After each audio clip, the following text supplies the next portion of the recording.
ఇప్పుడు మనం ముందుగా ఈ అలర్ట్ ఆఫ్ సైరన్ లెక్కనే మనం ఒకటి బల్బ్ అనేది ఒకటి ఫిల్ చేసాం. ఇట్లా అది బల్బు మన ఇంట్లో ఉంటుంది. అంటే సైరన్ ఫస్ట్ మోగినట్టు ఎవడైనా చుట్టుపక్కల ఏరియాలకు వచ్చినప్పుడు కూడా బల్బ్ వేయింది అనుకోండి, అలాగే సైరన్ కూడా మోగింది అనుకోండి, ఆ సైరన్ మనతో పాటు దొంగకు కూడా వినబడి వాడు వారిపోవడానికి అవకాశాలు ఉంటాయని ముందుగా చెప్పాను. అట్లా అని కాకుండా మనం రూమ్లో కనుక ఒక బల్బు అమర్చుకున్నట్టయితే, దీనికంటే ఒక స్పెషల్ బల్బు ఉంటుంది. ఈ బల్బు అమర్చుకున్నట్టయితే ఫర్ ఎగ్జాంపుల్ ఇక్కడ ప్రెస్ చేస్తే ఎలాంటి సంబంధం, దీనికి దానికి ఎలాంటి సంబంధం లేదు, దీనికి దానికి ఎలాంటి సంబంధం లేదు. ఇక్కడ ప్రెస్ చేస్తే అక్కడ బల్బ్ వెలుగుతుంది. అక్కడ చూడండి సార్, ఇట్లా అక్కడ లోపల బల్బ్ వెలిగింది. ఎట్లా అంటే మనకు తప్ప వాళ్ళు వెళ్ళదు. దీంతో ఏంటంటే దొంగ ఎవడో వచ్చినాడు. ఇక్కడ ఒకసారి నొక్కి చూడండి సార్, ఒకసారి అక్కడ చూడండి, బల్బుని చూడండి ఒకసారి.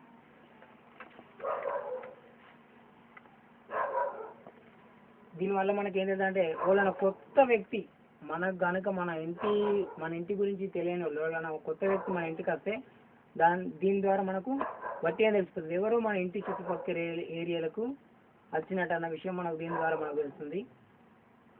సో దీంతో ఏంటంటే మనం అందరం ఎవరు వచ్చిన మనం ముందు మనం అలర్ట్గా ఉండడానికి ఇది ఉపయోగపడుతుంది సార్. ఓకే రైట్, చూడండి.